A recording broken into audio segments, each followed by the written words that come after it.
Então, vamos lá, esse é o capítulo 11 do livro do Assaf Neto, que é o livro-texto que a gente está utilizando aqui, tá, pessoal? Vocês encontram isso no PowerPoint mesmo do livro que eu estou utilizando aqui, tá? Esse capítulo, gente, a gente fala sobre mercado primário de ações. O que é o mercado primário de ações, pessoal? Uma empresa, quando ela oferta ações no mercado pela primeira vez, ela vende no mercado primário. Então, o que caracteriza o mercado primário? É a primeira oferta que a empresa fez. É a vez que ela recebe pela venda daquelas ações. Daí em diante, então vamos pensar o seguinte, uma empresa XPTO qualquer abriu capital, ela ofertou ações no mercado primário.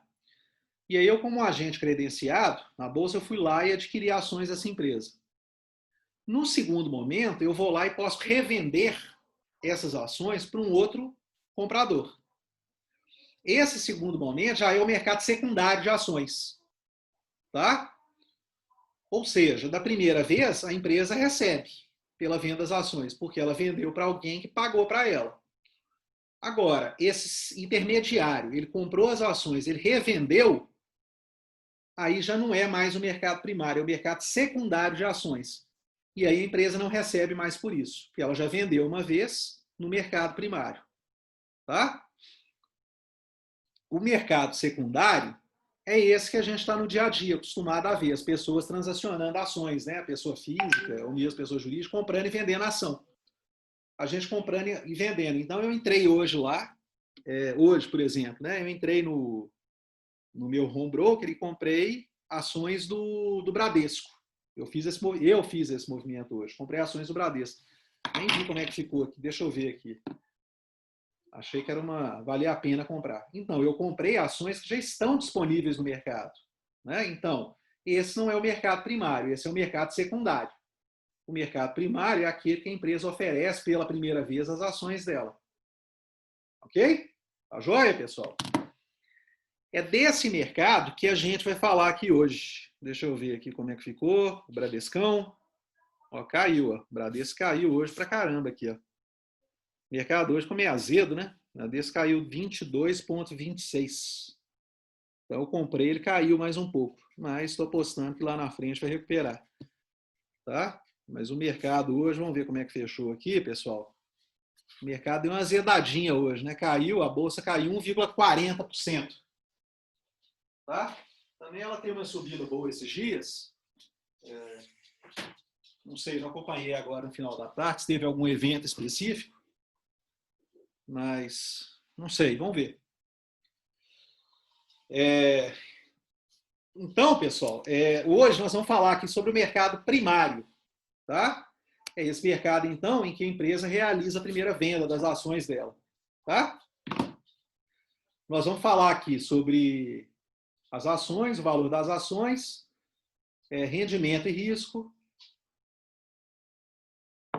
Vou comentar sobre essa diferença de mercado primário e secundário, que eu já falei, mas o próximo capítulo é que a gente fica focado em mercado secundário.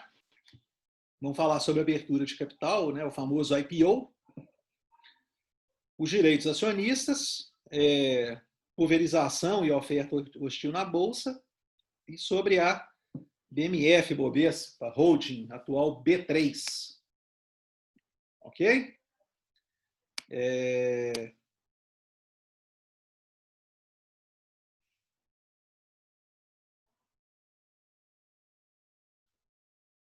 Não, como é que é? Aqui é quando as empresas oferecem as ETFs. Tá? A segunda onda da Covid na Europa, eu não entendi a sua pergunta aqui. Segunda onda da Covid. Não, ETF, tá? ETF são títulos, tá? De ações de empresas estrangeiras. Tá? Então, esse não é primário, não. Tá? Ele está perguntando aqui, pessoal, o Maico, se ETF, para a gente aqui no Brasil, acho que é isso, né? Vê se eu entendi sua pergunta, Maico. Semana passada, tá, você está me falando... tá, a segunda onda da Europa, o motivo da queda de hoje. Entendi. Eu não acompanhei essa tarde, eu só entrei lá, dei uma ordem de compra, eu estava apertado, fiquei a tarde toda fazendo um monte de coisa, eu não acompanhei. Mas aí você está dizendo que é a segunda onda da Covid na Europa, né? Que está ameaçando os mercados aí, né? Entendi. Mas ETF, ela não é mercado primário, não. Tá? ETF está no mercado secundário. O que é ETF? São empresas que não estão listadas na Bolsa Brasileira. São empresas estrangeiras que aí elas podem ser comercializadas aqui. Mas você pega, por exemplo, o mercado primário da Amazon não foi aqui, foi lá nos Estados Unidos. Tá joia? Então, ela está vindo como uma modalidade diferente, mas ela está registrada lá nos Estados Unidos. Aqui abre a possibilidade de você comprar via ETF, que é esse produto que estão disponibilizando para a pessoa física comprar, né? Pessoa não qualificada, que eles dizem, que não tem mais de 1 milhão na bolsa, para estar comprando as ações. Tá? Mas elas estão listadas lá na bolsa do país origem. Então aqui está com o mercado secundário. Ok? Dólar explodiu hoje também? Quanto fechou o dólar? Quanto que foi? Tá doendo esse dólar, né? Oi? Tá difícil, né, gente? O dólar tá. Estão comentando aqui que o dólar explodiu hoje. Eu não vi o finalzinho. 5,70. Tá doendo, né? Tá complicado, né? Vamos ver aqui. 5,71 quase, né? 5,70,62. É, tá doendo, né? Mas então, pessoal, vamos lá, vamos caminhar aqui. Então, aqui bem básico a definição para vocês, tá, pessoal? E a gente vai avançando, mas ações são títulos representativos da menor fração do capital social de uma empresa. Então, é o tijolinho mesmo da empresa. Então, quando alguém compra, o acionista é um coproprietário da empresa, com direito à participação nos resultados que a empresa, porventura, traga. Se elas são emitidas de forma física, elas são cautelas ou certificado. Tá? Isso no passado, né, que você tinham certificados mesmo, né, eram papéis que eram emitidos. Ou de forma escritural, que dispensa a emissão física, que é o que hoje acontece, né? Você tem isso registrado. Hoje elas não são mais emissão física, né? São emissão escritural, mantendo-se o controle das ações em contas de depósito em nome dos titulares. Então, geralmente, quem tem ação escritural, eu tenho ação escritural de uma empresa, por exemplo. Isso está reservado, elas estão escrituradas num banco um banco privado mesmo, um banco comercial. No meu caso está com o Bradesco. Que ele tem esse registro lá, ele tem isso guardado lá, essas ações da maneira escritural. Eu não tenho um documento, um recibo, um papel dela, né? Tá? Elas estão lá escrituradas. Ok?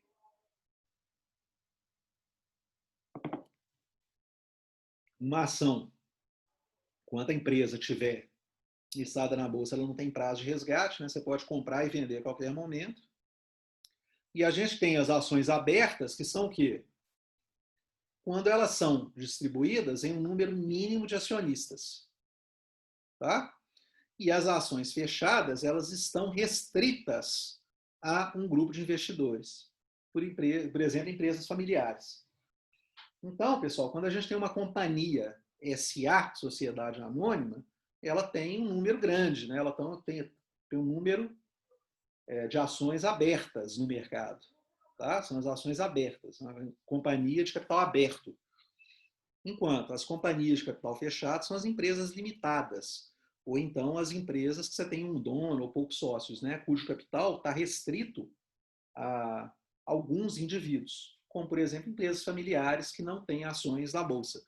Elas estão restritas, o capital dela, à família que detém as ações da empresa. Ok? A gente tem alguns tipos de ações, de circulação das ações. que são as ações... Oi, pode falar.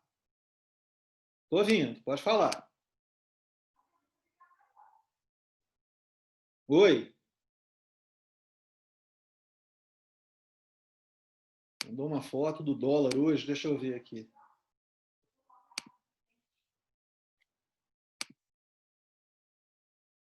Deixa eu ver aqui. Ai, ai, ai, ai, ai, né? O trem tá feio, né? Subindo demais, né? Eu recebi do colega de vocês aqui, pessoal, uma foto do dólar. O ato do dólar hoje fez assim, né? Subiu, né?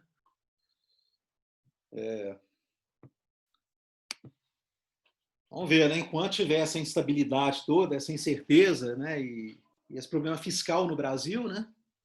Essa ameaça de insolvência, isso não é insolvência, né? Mas esse questão fiscal no Brasil está pegando muito, né? A gente aproximando perto aí dos 100%, né?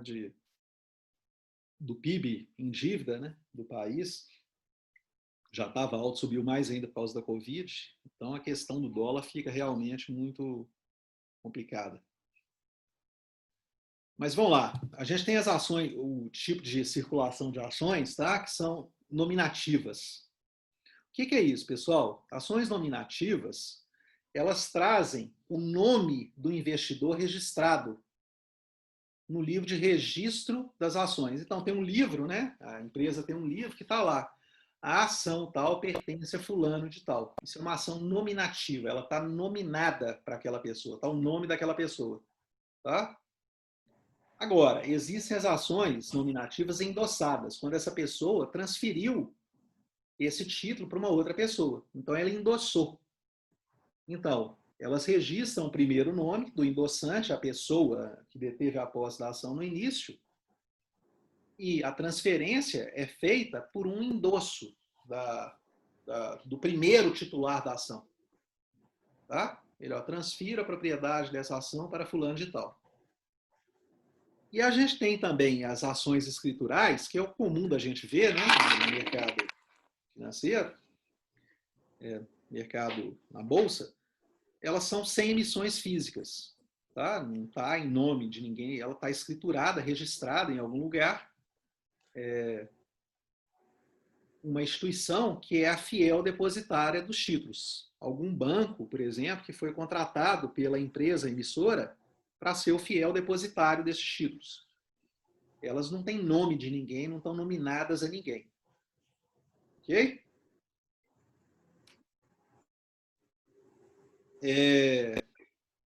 E aí, pessoal, a gente tem diferentes nomes, diferentes valores atribuídos às ações.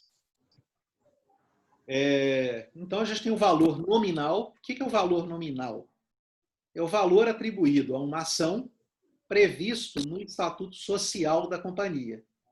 Então, no Estatuto Social, no documento de fundação da empresa, fala que a empresa tem um patrimônio, por exemplo, de X reais, esse patrimônio dividido em tantas ações, sendo cada ação valendo tantos reais.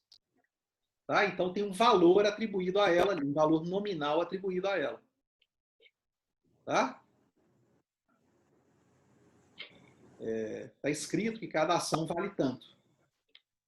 Agora, tem o valor patrimonial, que aí é esse que eu acabei de falar, né? Eu acabei antecipando aqui. Representa a parcela do capital próprio da sociedade que corresponde a cada ação. É o patrimônio líquido dividido pelo número de ações da empresa. Então, se a empresa ela tem um patrimônio de R$1.000 e ela tem 1.000 ações, o valor patrimonial de uma ação é R$1. Gente, tem alguém com áudio aberto? Fecha, por favor. Alguém precisa ser o áudio aberto. Faz o favor. Aí, obrigado. Não, continua aberto, gente. Fecha, por favor. Aí. Quem está com ele aberto, fecha, por favor. Eu acho que é o... Quem está aqui? Deixa eu ver aqui.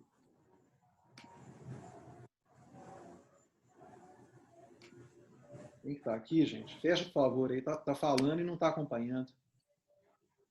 Vocês estão me ouvindo, gente? Eu não sei se eu fechei o áudio dele ou se é o meu. Vocês estão me ouvindo, gente? Estamos. Então, né? Tá joia. Está aberto. Deixa eu ver aqui, como é que...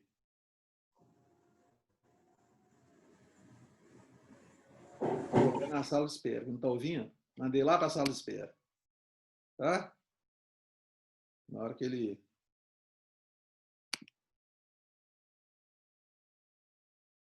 Agora eu acho que resolveu. Né?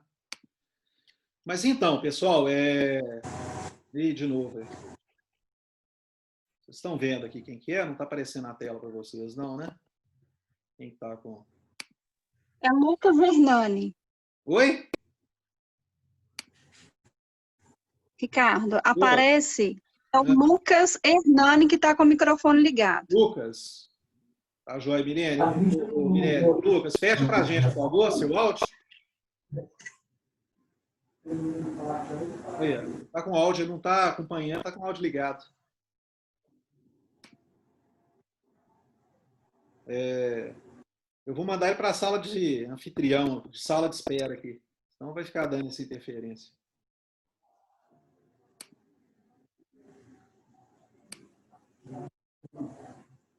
Pronto, coloquei aqui. Na hora que ele voltar, ele pede para entrar de novo aqui.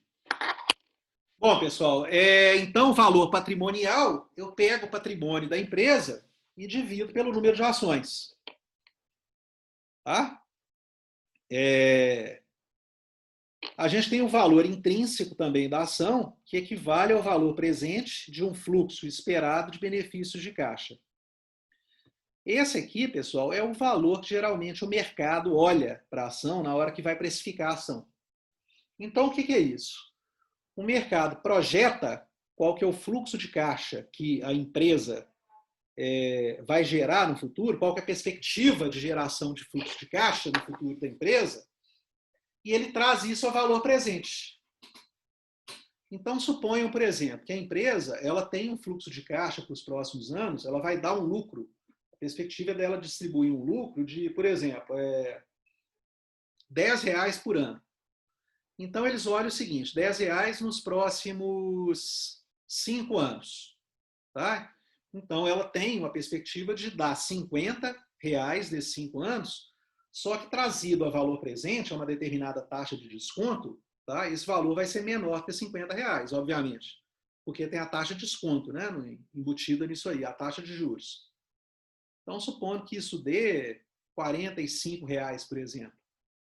Tá? Então, o mercado ele precifica isso, fala, essa ação vale, ela tem um valor intrínseco de, por exemplo, R$45, que é o valor presente dela, tá? Dos fluxos futuros de caixa. Tá? Esse é um valor que é muito utilizado quando vocês ouvirem no mercado qual que é o preço-alvo da ação, qual que é o preço da ação, o valuation da ação, é o valor intrínseco. Exatamente essa perspectiva futura que a empresa vai trazer, trazida a valor presente. Tá joia? Tá? O pessoal, se por acaso pedir aí para falar que está tentando entrar, então eu tirei porque o áudio dele estava aberto, tá? Então, se alguém vê mensagem dele aí no WhatsApp, eu mesmo aqui, me fala, só que eu volto aí para a sala aqui. É só para não ficar dando interferência, tá? Se ele avisar para alguém aí, por favor, tá? Vocês me falam aqui que eu volto ele. Eu estou conversando com ele, foi um acidente mesmo. Acidente? Tá tudo bem com ele?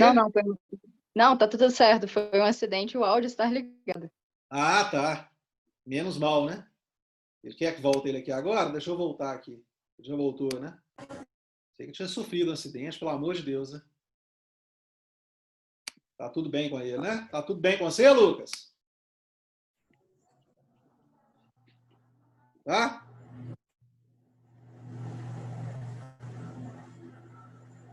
Eu não sei se ele tá ouvindo a gente, tá vendo? Fica aberto, fica dando esse ruído.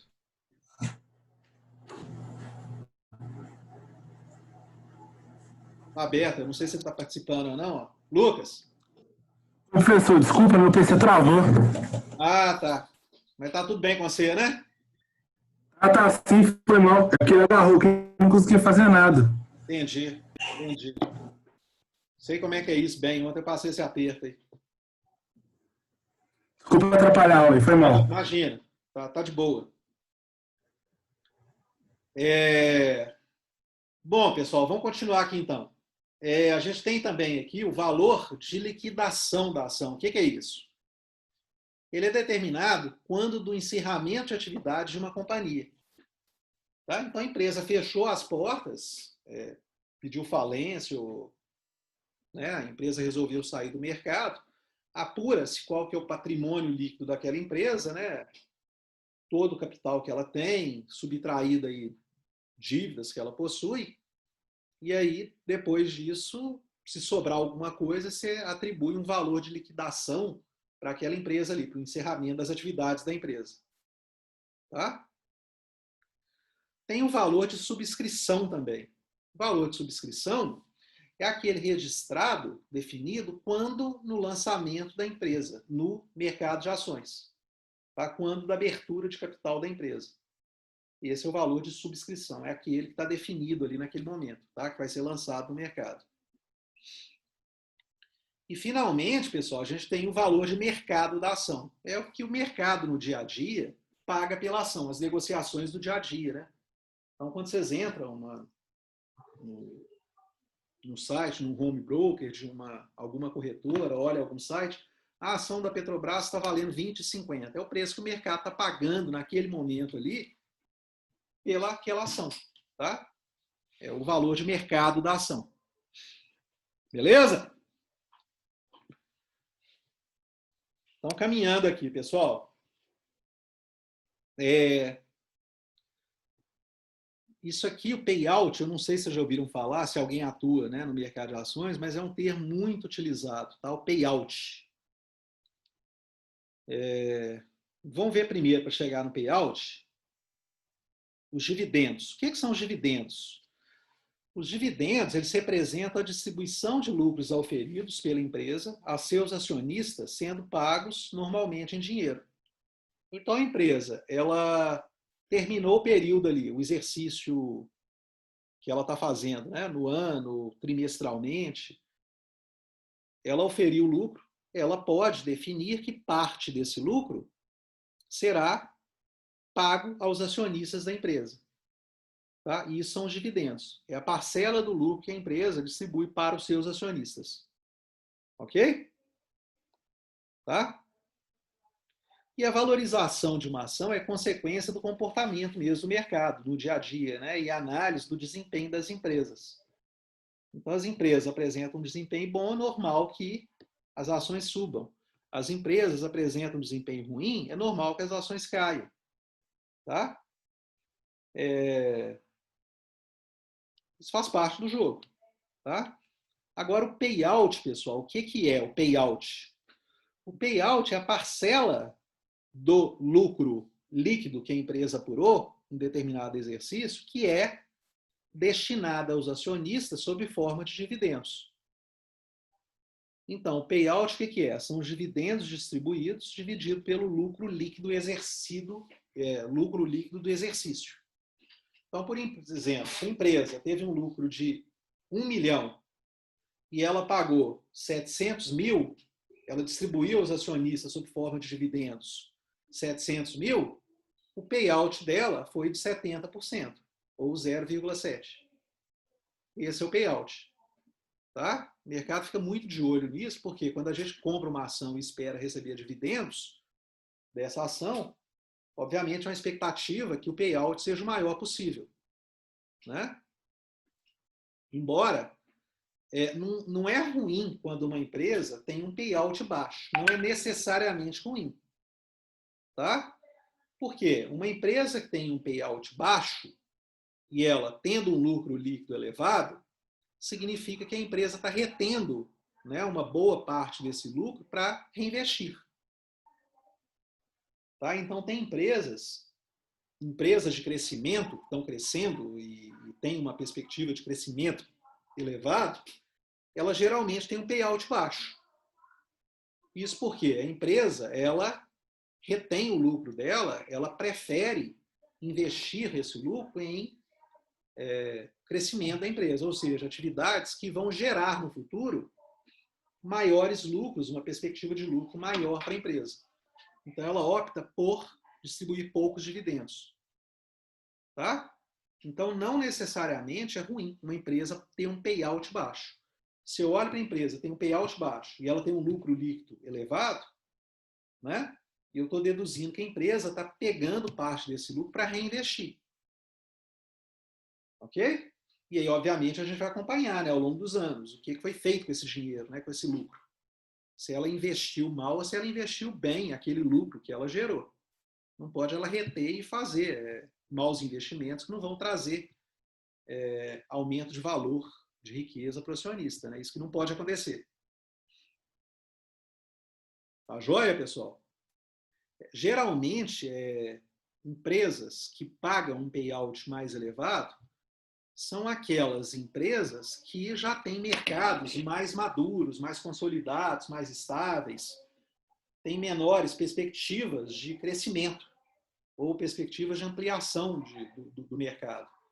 Então, a ela não resta muito o que fazer mais. Ela já atingiu uma determinada maturidade e não tem muito o que fazer. Então, ela apurou um lucro ali, ela vai distribuir dividendos, ela vai ter um payout elevado. É normal que seja isso. E aí tem gente que gosta de montar carteira para dividendos. Aí eu, pessoalmente, eu gosto disso. Eu tenho carteira de dividendos, por exemplo. Então, por exemplo, pessoal, um tipo de ação que fica para vocês aí como dica para quem quiser receber dividendos, né? Ou seja, empresas mais maduras que não têm muito onde crescer mais, mercados mais consolidados, mas têm uma boa rentabilidade, são as companhias transmissoras de energia elétrica. Tá? Geralmente elas têm um bom payout. O que são as companhias transmissoras de energia elétrica? A gente tem as companhias que geram, né, as geradoras de energia elétrica, que elas estão ali, né, gerando aquela energia. Tá? Essa energia tem que ser distribuída, ou seja, saída do local onde foi gerada até o local onde ela vai ser distribuída para o consumidor final. E quem faz essa transmissão da energia que é gerada até a energia que é distribuída para o consumidor final são as empresas transmissoras. São aquelas grandes torres que a gente geralmente vê nas estradas ou em algum bairro da cidade, sabe? Aquelas grandes torres, né? Aqueles fios, né? Aqueles cabos longos de energia elétrica, né? Às vezes tem aquelas bolinhas, né? Que a gente vê nas torres, né? Para o vento não ficar balançando o fio, aquelas bolinhas que ficam pesando o fio. Não sei se vocês já viram isso. Mas são as transmissoras. Por que essas companhias geralmente têm um bom payout? Porque ela já tem uma transmissão de energia contratada, aquilo é mais ou menos certo, independentemente, né, se foi consumido ou não na ponta, mas ela já tem uma quantidade certa de transmissão, que todo ano elas têm que fazer. Então é um lucro que as empresas têm mais certo, mais estável, não varia muito. Tá? Fica a sugestão para vocês aí. São boas empresas, normalmente são empresas que pagam bons dividendos. Tá? Elas não têm muito onde para crescer, são mercados fechados, né? Eles não têm como investir em crescimento de transmissão, a não ser que haja uma nova licitação, alguma coisa do tipo. Então, elas têm aquele lucro mais constante ali e distribuem um payout mais constante. Tá?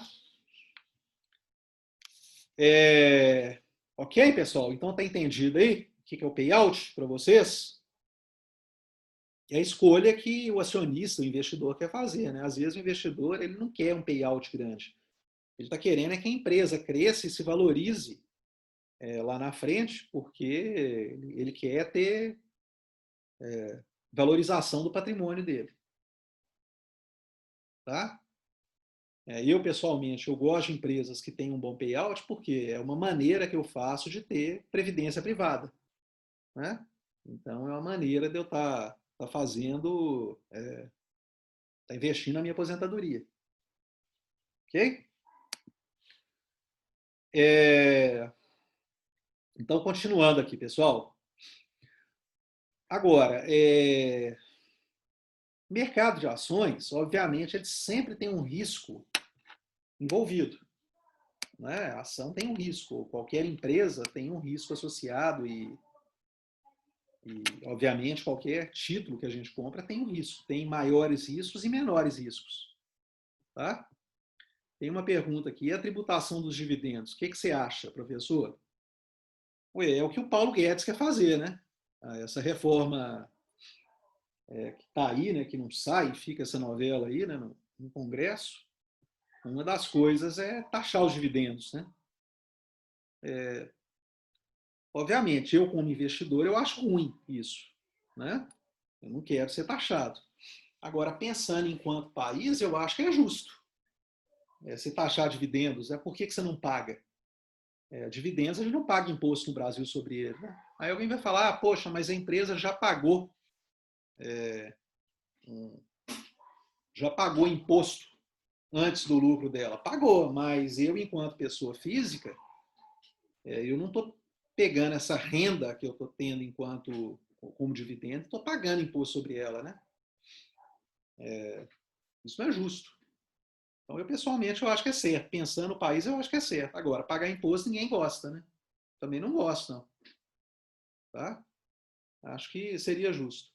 O que eu acho que vai Ricardo, acontecer... Oi. tem outro ponto também, porque quando a gente fala em questão até contábil, tem muita empresa que só nega imposto ou até mesmo faz pagamento por fora para funcionário, Sim. fazendo distribuição depois de lucro, porque simplesmente tem que dar um fim para o dinheiro e a forma que eles encontram de dar fim é exatamente dessa forma. É isso que acontece, né? Uma vez mesmo eu estava fazendo análise de uma empresa na contabilidade e aí na hora que eu fui ver ela tinha dado um prejuízo de 2 milhões no ano, mas tinha tido uma distribuição de lucros para os sócios de quase 3 milhões. Aí depois, quando eu fui descobrir, era por causa disso. Isso acontece muito. Tem muita empresa que utiliza desse tipo de atividade, né?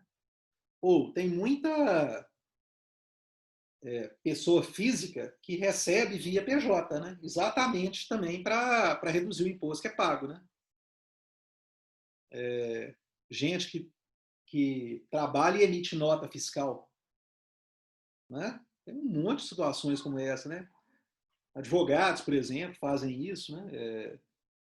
Poxa, por que eu, enquanto contribuinte, pago 27% de imposto e, né, tem alguma pessoa, né? Não estou aqui pichando advogado, não é isso, mas é um exemplo, né? Paga só 15% pelo trabalho dele, né, emitindo nota fiscal. Né? Ele paga só 15% ali pelo lucro que gerou a atividade dele, ou paga às vezes até menos, né? Entra no simples ou no super simples, dependendo do valor que ele arrecada, e não paga imposto de renda com a pessoa física. Né? E são distorções que tem no Brasil esse tipo de questão. Né? Então, tem muita gente que utiliza a empresa para pagar menos imposto. Né? Pensando enquanto país, não é justo que isso aconteça. Né? Isso é uma distorção, poderia deixar de acontecer. Né? Agora, pensando enquanto investidor, é óbvio, né? Eu adoro não pagar imposto sobre dividendos, né? Isso é ótimo. Agora, o que eu acho que vai acontecer é que, tendo essa reforma fiscal e passando, né, a tributação sobre dividendos, que era assim, né? Isso lá no governo Fernando Henrique, pagava-se, antes do governo Fernando Henrique, pagava-se imposto sobre dividendos, né? Depois, no governo Fernando Henrique, teve uma reforma que deixou de pagar imposto sobre dividendos. O que eu acho que vai acontecer é que as empresas vão distribuir menos dividendos, né? Elas vão evitar ou diminuir ao máximo o pagamento de dividendos exatamente para não pagar esses dividendos e valorizar o preço das ações, né? Tentar evitar ao máximo pagar, né? Isso vai acontecer. Tá? Mas aí não tem muito para onde correr, né? Se a empresa valoriza, na hora que o investidor for vender a ação, ele vai pagar em cima disso, né? Tá? Mas voltando aqui, pessoal, então o risco está envolvido a qualquer atividade empreendedora e está envolvido também, obviamente, no mercado financeiro. Não tem como fugir disso. Quando a gente compra uma ação de uma empresa, não tem como fugir do risco, né? A gente pode mitigar esse risco. Tá? Uma das maneiras de mitigar esse risco, e eu acho que a melhor maneira de mitigar o risco é exatamente fazendo diversificação, né? Aquilo que a gente ouve desde criancinha, né, falando aquela historinha, não coloque todos os ovos na mesma cesta, isso é provado, né, que isso não é só ditado, não é só sabedoria. Tá? Tem uma teoria financeira que prova isso. Tá? Que quando você diversifica os seus investimentos, a sua carteira de investimentos, você reduz o risco dela. Então, uma das maneiras de correr menos risco é você investir em diferentes ações. Não só estar numa ação especificamente, né? Porque se aquela empresa vai mal, você está absorvendo todo aquele risco que existe naquela ação. Tá? Daquela empresa ali. Quando a empresa vai bem, você está feliz. Mas quando a empresa vai mal, você está com os ovos todos, né, no mesmo cesto. Então, é importante isso. Como investidor, que haja... Vocês façam, só um minutinho aqui, gente, a diversificação, né? Vocês busquem a diversificação de ações, principalmente quem vai carregar uma carteira de ações, né, mais no longo prazo, no médio e longo prazo, não fica só com uma ação. Tá? E aí a gente pode ter estratégias para fazer a diversificação de ações. Né? Por exemplo, se eu estou no momento, igual vocês falaram, que dólar está subindo muito, né? A gente estava comentando agora no início da aula, dólar a 5,70, isso privilegia empresas exportadoras. Né? Não quer dizer que a ação da empresa exportadora vai estar barata agora, né? Mas empresas exportadoras vão se beneficiar disso. Então, é uma maneira de eu estar diversificando meu risco, é ter ações de empresas que são exportadoras nesse momento. Tá? Ao passo que empresas que são importadoras, elas vão ser mais penalizadas por isso. Então, uma boa estratégia é isso, eu ter na minha carteira, né, um mix de empresa exportadora com empresa importadora.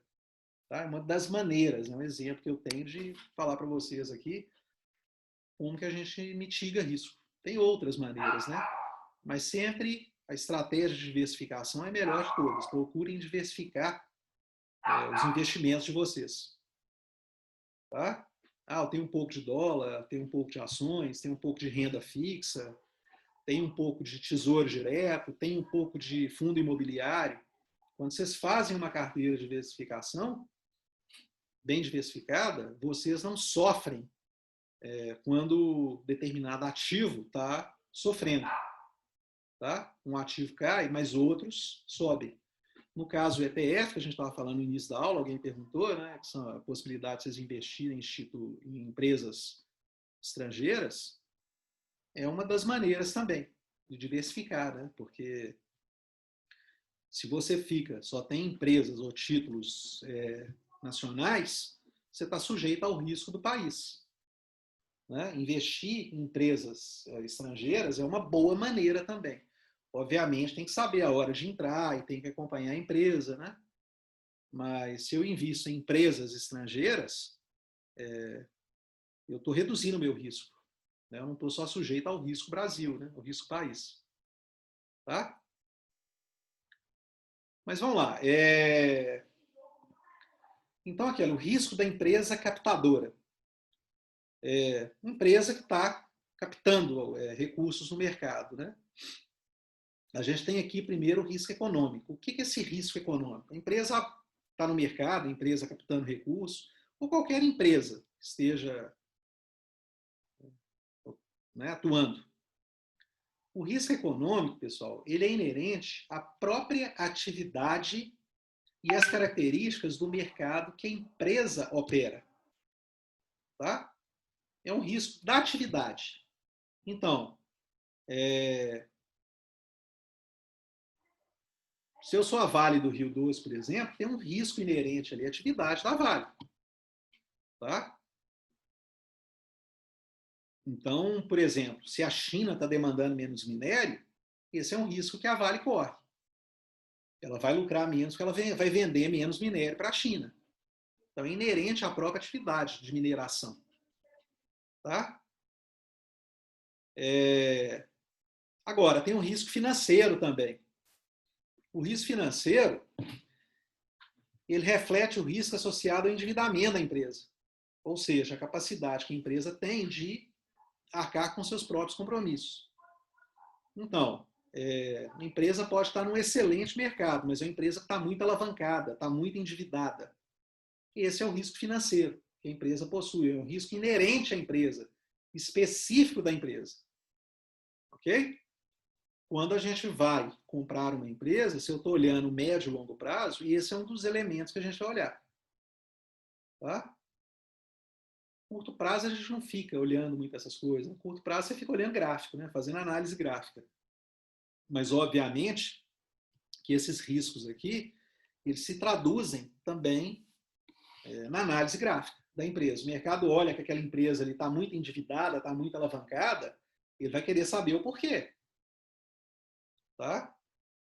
Às vezes a empresa está muito endividada, mas é uma dívida saudável. Ou seja, ela está pegando dívida para investir em negócios que vão trazer uma rentabilidade elevada. Estão trazendo uma rentabilidade maior do que a dívida, maior do que os juros, o custo da dívida dela. Beleza, ótimo. Tá? Então, eu estou pegando um empréstimo que eu pago 10 de juros, por exemplo, só que eu investi em alguma coisa que me dá um lucro de 20. Ou seja, eu estou ganhando 10 aqui nessa brincadeira. 20 menos 10 é 10. Beleza, tudo bem. Né? Esse é um tipo de dívida boa que a empresa pode ter. Agora, dívida ruim, a empresa está com um empréstimo que ela paga 10 e tem um lucro de 5. Isso é ruim, né? Ela não consegue arcar com os compromissos que ela tem. Tá? Então, o que a gente olha é como é que é esse risco financeiro que ela possui. Se é uma dívida saudável, se ela tem um perfil de dívida saudável ou não. Se é um perfil de dívida, um grau de endividamento que ela não consegue saldar os compromissos dela. Tá? Continuando aqui, pessoal, a gente tem também o risco de mercado. Tá? Aí tem a ver com as mudanças que acontecem na economia como um todo. Né? Agora, o que aconteceu na Covid, por exemplo, é um risco de mercado, que aí pegou todo mundo. Né? É imprevisível isso, ou mesmo que seja previsível, mas não tem muito o que fazer. A empresa tem que lidar com isso. Tá? Em finanças, pessoal, a gente chama de risco sistemático e risco não sistemático. Tá? O risco sistemático é aquele do sistema mesmo, tá? Que eu não consigo diversificar. É um risco não diversificado. Então, o risco sistemático é aquele que, por exemplo, a empresa está sujeita, como aconteceu agora com o Covid, ou como fatores econômicos, por exemplo, de um país, aquilo é o risco sistemático. A empresa não tem o que fazer. Tá? Agora, o risco não sistemático ou diversificável é aquele que você pode diversificar, né? Investir em diferentes empresas, por exemplo. Tá? O risco diversificável é aquele específico da empresa, que eu consigo diversificar, por exemplo, fazendo uma carteira de ações. Tá? Em cada empresa e cada ativo, a gente mede isso. Tá? O grau de risco que ele tem, dado o risco do mercado como um todo. É o que a gente chama de beta. Não sei se vocês ouviram falar, o mercado financeiro usa muito esse termo, beta. Qual que é o beta desse ativo? Qual que é o beta dessa ação? O que quer dizer isso na prática, pessoal? Se uma empresa tem um beta elevado, positivo e elevado, significa que se o mercado, se a bolsa, por exemplo, né, vamos pegar a bolsa como referência aqui, se a bolsa subiu, se essa empresa tem um beta elevado, significa que as ações dessa empresa vão subir muito mais do que subiu a bolsa. Tá? É um beta positivo e um beta alto. Se a empresa tem um beta negativo e elevado, também, significa o quê? Se o mercado cair, as ações dessa empresa sobem. É o contrário, ela tem uma relação inversa com o mercado. Tá? Se a bolsa cair, as ações sobem. Tá? Se a bolsa subir, as ações caem. Ou seja, há uma correlação negativa com o mercado. Tá? Dá um beta negativo. Ok? Isso a gente mede. Depois vocês olham, tá? Tem sites que mostram isso, que apresentam isso. A empresa tal tem um beta de 1, a empresa tem um beta de 1,5, a empresa tem um beta de menos 1,5. Mostra exatamente a correlação que esse ativo tem com relação às variações da bolsa como um todo. Tá? Ok, pessoal? Mas fato é que todo tipo de ativo existe um risco inerente a ele. O risco de a empresa não pagar, o risco da empresa quebrar, o risco de eu investir em determinado ativo e o governo não pagar. E assim por diante. Tá, pessoal? Sempre risco e retorno estão associados. Quanto maior o risco que eu corro em determinado ativo, maior vai ser a minha exigência para investir naquele ativo. Porque se ele é muito arriscado, o risco que eu tenho de não receber, ou de ter calote, ou de não pagamento é elevado, consequentemente, eu vou exigir um prêmio maior para correr aquele risco. Tá? Da mesma maneira, ativos que têm um risco menor, eles vão pagar uma remuneração menor. Tá? Porque o investidor ele já tem um benefício que é exatamente ter um risco menor. Então, eles estão dispostos a comprar aquele ativo exatamente pela segurança que aquele ativo traz.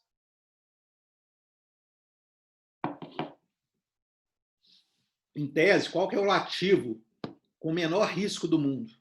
São títulos do Tesouro Americano. Tá?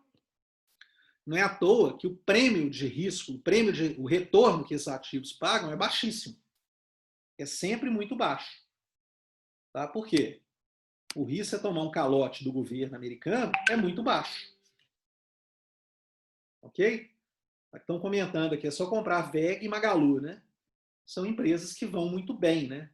As empresas subiram mais, né, nessa crise, já vinham com a performance muito boa, né? Magazine Luiza, por causa da transformação digital, né? E o mercado todo fica muito empolgado com o crescimento dela, né? Magazine Luiza subiu demais, né? E a VEG, que é uma boa empresa que atua em vários cantos do mundo, uma boa empresa exportadora, né? E fabrica equipamentos. É uma empresa que tem um resultado muito bom, né? E subiu muito, né? São empresas que têm um baixo risco associado, né? São empresas que são robustas e vão muito bem. Tá? Isso não quer dizer, pessoal, se eu comprar a VEG agora, eu não tenho risco da ação cair ou perder dinheiro, né? Como a ação subiu muito, corre risco dela cair também muito, né? Via especulação. Não é esse tipo de risco que a gente está falando, né? Olha empresas, né? Esse risco do dia a dia, da bolsa subindo e descendo, acontece. O mercado secundário é pessoas especulando, né? VEG, se não me engano, caiu hoje, né? Ela bateu 82 e vão ver aqui, ó. Ela estava 70 há 15 dias atrás. Estava 60, né? Um pouco mais de 60. Eu comprei VEG a 60, e vendi ela a 70, 72. Ela bateu 80, né? Falei, vou sair que subiu demais. Ela chegou a 80. Né? Fiquei arrependido de não ter segurado ela mais, né? Mas vai saber. Ganhei um bom lucro com ela, né? VEG hoje subiu, tá? 83, né? Danada a VEG, né? Só subindo, né? Só batendo recorde aí. Né? Mas não quer dizer que ela não possa cair também, né? Mas esse não é o risco que eu estou falando aqui, né? O risco que eu estou falando é exatamente você ter calote naquela ação, né? Num pagamento, né? Tá?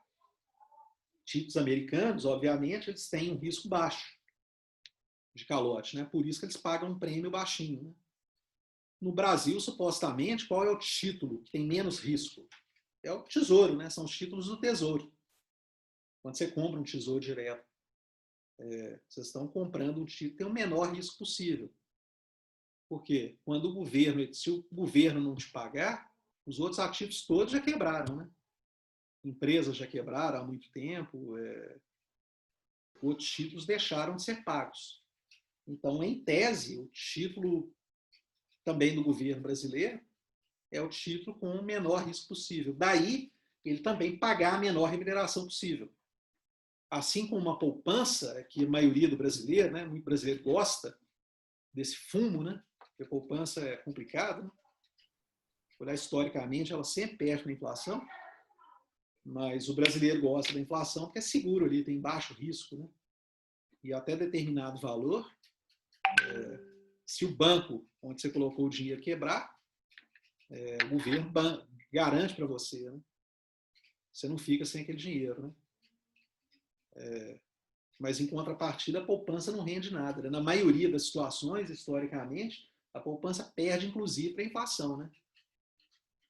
Então, o brasileiro se ferra com isso aí. Quem investe em poupança, geralmente perde, né? Tem que olhar aquele momento ali para ver a remuneração que ela está dando, se compensa. Mas, se for olhar Professor, historicamente, geralmente se perde dinheiro. mas, professor, você não acha que a maioria das pessoas utilizam mais a poupança porque, pelo menos as pessoas mais simples, né? Elas utilizam a poupança mais porque elas têm essa informação, esse conhecimento de investimento, essas coisas? É falta de educação financeira, né? E não são só as pessoas mais simples, não, né? A maioria do brasileiro não tem, a gente não tem educação financeira, né? Vocês estão tendo, né, na faculdade de administração, mas vai olhar quem tem curso de educação financeira no ensino médio, fundamental, ou mesmo em outra faculdade. Não tem, né? Eu não tive, né? Não tive. Eu fiz engenharia minha primeira formação, não tive. Tive matemática financeira, engenharia, que aí você começa a ter noção das coisas, né? Mas eu fui buscar isso depois, né? Estudando depois, né? E aí a tendência das pessoas é pôr na poupança mesmo, que é o caminho mais fácil, menos risco, né? Infelizmente, né? E aí o governo aproveita disso. Né? Aproveita em parte também, né, pessoal? Porque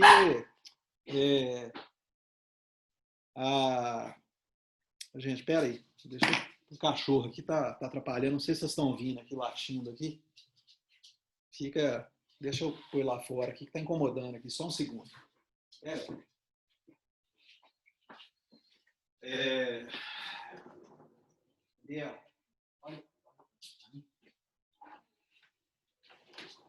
Mas, o que acontece, pessoal? Um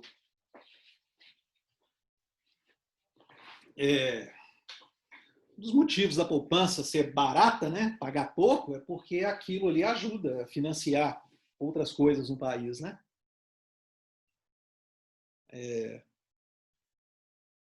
E aí tem essa justificativa, né, que a poupança paga pouco porque ela acaba financiando outras coisas, né? O dinheiro está lá certo para financiar outras coisas, né? Do governo. Mas eu acho que o problema é esse aí, né? Poupança tem que olhar naquele momento. Eu não sei agora como é que tá, porque eu nem passo perto de poupança, pessoal. Mas alguém me falou outro dia que a poupança aí, como não paga imposto de renda, ela estava compensando mais que o Tesouro Selic. Eu nem olhei, para ser sincero. Tem que olhar, né? Olhar no Google aí, ver quanto que ela está pagando e ver se está compensando nesse momento atual. Mas na maioria dos casos não compensa. Não vale a pena. Tá? Você perde dinheiro, né? Eu lembro, muitos anos atrás, o Antônio Emílio de Moraes, né, que era da Votorantim, né, o presidente da Votorantim na época, né, eu lembro ele numa entrevista no Jô Soares, ele falando, por que você não investe em poupança? Ele falou, não invisto por uma coisa muito simples, eu peguei o dinheiro de um carro zero e coloquei na poupança. Passado determinado período, o dinheiro que estava na poupança não dava, na época, né, tinha inflação alta, não dava para comprar o motor do carro. Né? E é exatamente isso, né? Não corrige o dinheiro. Né? Então, quem geralmente investe em poupança perde. Mas, voltando à questão aqui, pessoal, risco e retorno tem sempre uma relação. Né? Quanto maior o risco, maior o retorno que aquele ativo tem que pagar para atrair investidores para ele. Ok? Isso é medido, né? A gente calcula isso. Tá? Tem uma pergunta aqui. compensa deixar o dinheiro em conta corrente do que na poupança? Não, aí não, né? Aí não. Sabe por quê? Porque ele na poupança você ainda tem um jurozinho que ele rende, né? Se você deixar ele parado na conta corrente, nem esse jurozinho você vai receber, né? É pior ainda, né? Tá? Guardar dinheiro debaixo do colchão é fria. Tá? Só não é pior do que guardar dinheiro debaixo do colchão, né? Porque debaixo do colchão o colchão queima, pega fogo, essas coisas assim, né? Alguém rouba, né? Seu colchão, tá? Só não é pior do que isso. Tá? Bom, pessoal, vamos avançando aqui então.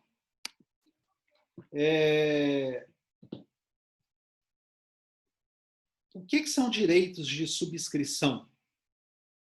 Direito de subscrição é o direito de todo acionista de adquirir novas ações emitidas pela empresa. Tá? Então, pessoal, vamos supor que eu sou acionista de uma empresa. Eu tenho ações dessa empresa. Se a empresa vai emitir novas ações, eu, como acionista, eu tenho direito a comprar essas ações. Tá? Pelo fato de eu já ser acionista da empresa. É o valor teórico de mercado de uma ação após seu titular ter o exercício ou direito de subscrição. Então, como é que é calculado isso, pessoal? O preço teórico do mercado, o PE, é igual ao PC, que é o preço corrente, mais o S, que é o percentual de subscrição por ação antiga, é o percentual que essa pessoa tem direito a subscrever, vezes o preço de subscrição, dividido por 1, mais S, que é o percentual de subscrição por ação antiga. Tá? O PE será o preço teórico de mercado, dado o preço praticado, preço corrente da ação, e dado o preço que será cobrado, que será pago na subscrição. Tá? Deixa eu ver se tem um exemplo disso aqui no slide. Se não tiver, deixa eu ver se tem aqui.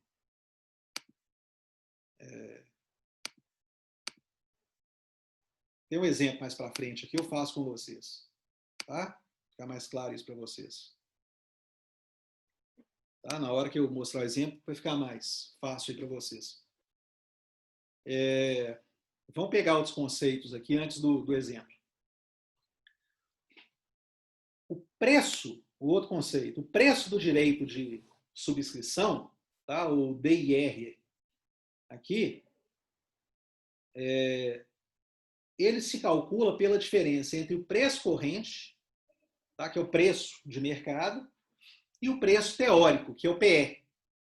É o preço que quem avaliou a empresa chegou à conclusão de que aquela empresa vale de fato. Então, tem um preço que está sendo praticado no mercado. Tá? Você olha lá no mercado, ó, a ação que já está lá daquela empresa, a Petrobras, está valendo hoje R$20, por exemplo, R$20,50. Tá? Esse é o preço dela, que o mercado está pagando. Agora, o PE, o preço teórico, algum consultor, algum analista fez o valuation daquela empresa ali, da Petrobras, por exemplo, e ele olha e acha, não, peraí, Petrobras vale R$25. O preço-alvo é 25. O mercado está pagando menos do que, de fato, aquela ação vale. Isso pode acontecer. Tá? Então, o PC é o preço corrente que o mercado está pagando e o PE é o preço teórico feito de uma análise de valuation daquela ação ali. Tá? O preço do direito de subscrição ele vai ser dado pela diferença entre o PC, que é o preço corrente, e o PE, que é o preço teórico. Tá? Dividido pelo S, que a gente viu aqui no slide anterior, é o percentual de subscrição por ação que o acionista tem. Tá? Então, o que é isso, pessoal? Imagina, vamos pensar o seguinte, imagina numa situação a Petrobras vai emitir novas ações no mercado. Só para ficar mais claro o entendimento de vocês. O preço de mercado hoje está 20 e o preço teórico está 25. Tá? Essa é a diferença que vai estar aqui, ó. O preço de mercado sobre o preço teórico. Tá? Vamos ver um exemplo aqui que vai ficar mais fácil. Bonificação, pessoal, o que é? O direito do acionista de receber ações proporcionais aos títulos possuídos em decorrência de aumento de capital.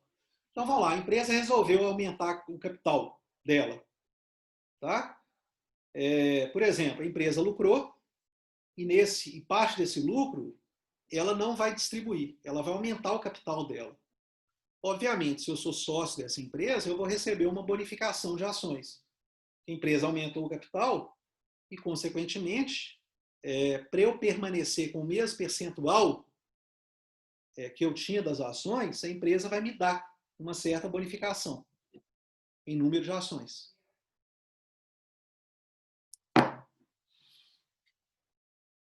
Então, vamos lá. Vamos ver aqui ainda. Tá o exemplo aqui, ó. Então, suponho, pessoal, que uma empresa emitiu 10 milhões de ações, cujo preço de mercado é 1,15 por ação. A ação vale 1,15. A Assembleia dos Acionistas autorizou um aumento de capital de 25%. Ou seja, a subscrição de uma ação nova para cada 4 antigas, né? Então, 25% de aumento de capital. Então, quem tem 4 ações vai ganhar uma nova. Ok? O preço das novas ações foi definido por 1,07 por ação. Que direitos tem um acionista possuidor de 600 mil ações e quanto deve pagar pelas ações? Qual é o preço teórico da ação após a subscrição? Qual é o preço do direito de subscrição? Então tá aqui, olha, as fórmulas, né, que a gente viu aqui agora, do preço teórico e do direito de subscrição. Vamos resolver isso aqui, ó. Os direitos são dados por aqui, ó. A empresa emitiu 25%, né? Teve um aumento de capital de 25%, então é 0,25 vezes 600 mil ações que esse acionista tem. Consequentemente, esse acionista receberá 150 mil novas ações. Tá? Ou seja, a cada 4 ações que ele detém, ele ganha mais uma ação. O preço a ser pago por essas ações vai ser quanto? 1,07, que é o preço estabelecido aqui, ó. Tá? O preço das novas ações foi definido por 1,07, tá? Então, o preço a pagar vai ser quanto? 1,07 vezes 150 mil novas ações. Então, o preço a pagar vai ser 160.500. Tá? E aí o PE, tá, pessoal? Que aqui, ó, é o preço teórico de mercado, dado por essa fórmula aqui, vai ser quanto?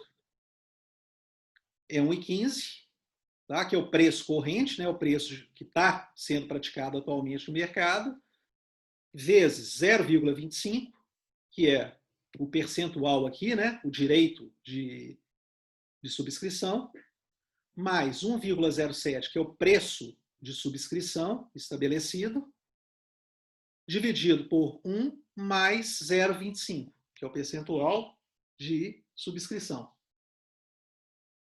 Então, o preço, o PE dessas ações será quanto? 1,134 aqui, 1,134. Tá? Esse, então, é o PE, que é o preço teórico de mercado.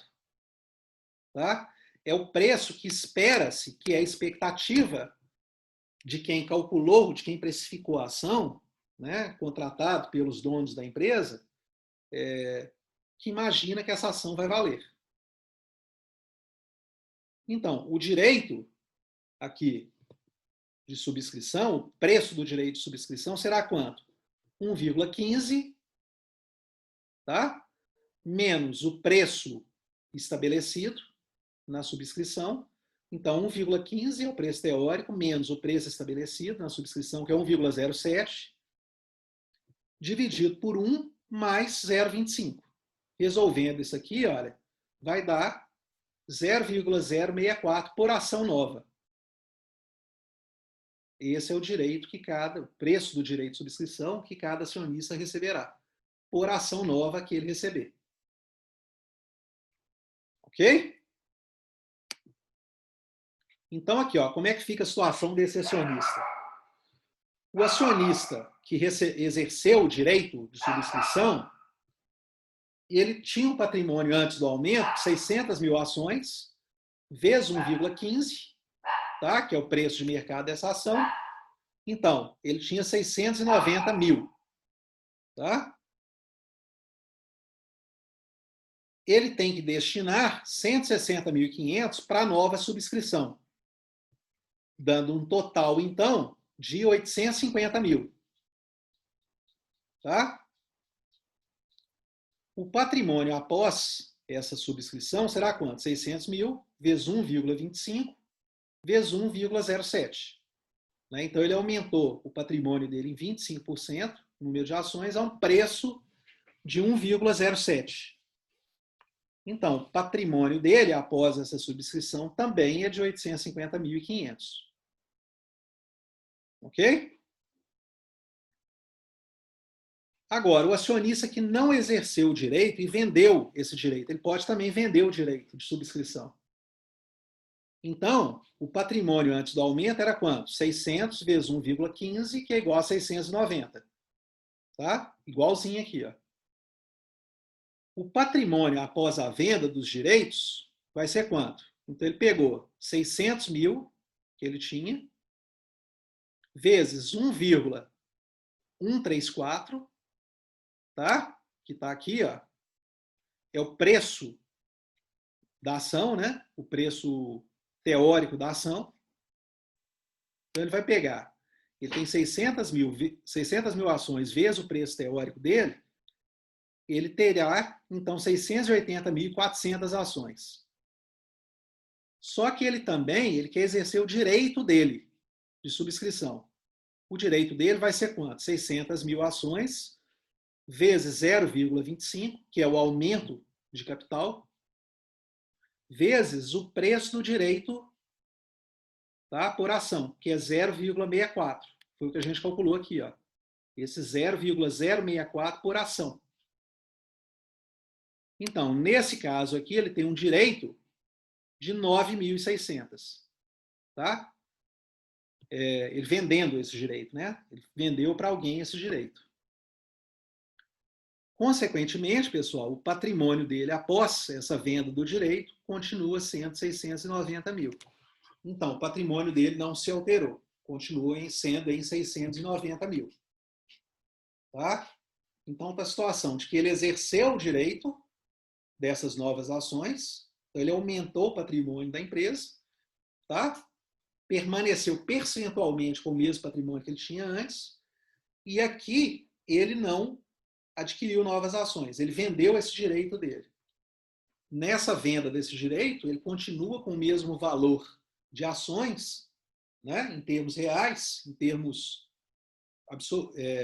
reais, mas em termos percentuais, aqui, ele vai reduzir, né, o percentual de participação que ele tem naquela empresa ali. Tá? Porque ele não adquiriu novas ações.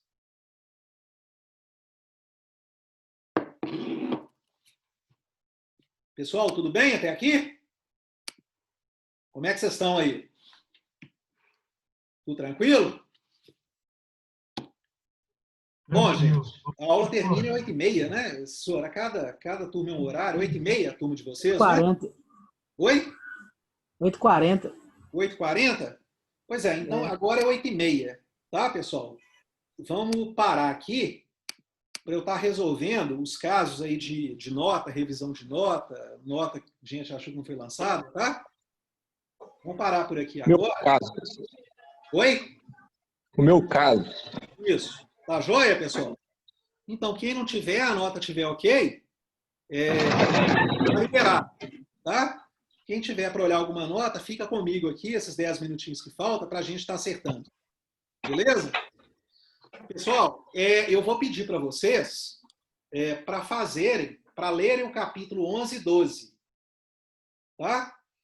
E eu vou pedir para vocês para fazer uma resenha também de cada um dos capítulos, tá? Do mesmo jeitinho como foi a primeira. 2 páginas para cada capítulo, tá? E aí a gente se encontra daqui 2 semanas. Vou pedir para vocês entregarem ela daqui 2 semanas. Pode ser? Tá? Ricardo, é para fazer uma resenha do capítulo 11 e 12? Isso. Uma para cada um. Tá, gente? Uma resenha para cada capítulo. 11 e 12, né? Uma resenha de 2 páginas para o capítulo 11 e uma resenha de 2 páginas para o capítulo 12. Então, nós não temos que fazer resenha do capítulo 2, não. Não. Vamos para o 11 e Tá. para o 12. Tá bom. Tá. Bem, gente, uma para cada, tá? E depois eu vou pegar essas resenhas e na próxima avaliação de 20 pontos vai ser relativa a essas resenhas também, tá? Essa resenha é para entregar na próxima aula? Pode ser na próxima aula, gente, daqui 15 dias. Beleza? Tá? Então eu vou pedir por gentileza, então não se esqueçam, leem o capítulo 11 e 12, tá? O 11 eu estou dando para vocês esse capítulo, e o 12, né, eu vou terminar o 11 e vou dar o 12 na próxima aula. Tá joia, pessoal? Lembrando aqui, eu vou postar para vocês daqui a pouco o vídeo que eu gravei dessa aula lá no YouTube para vocês, tá? Daqui a pouquinho eu mando o link para vocês lá, tá?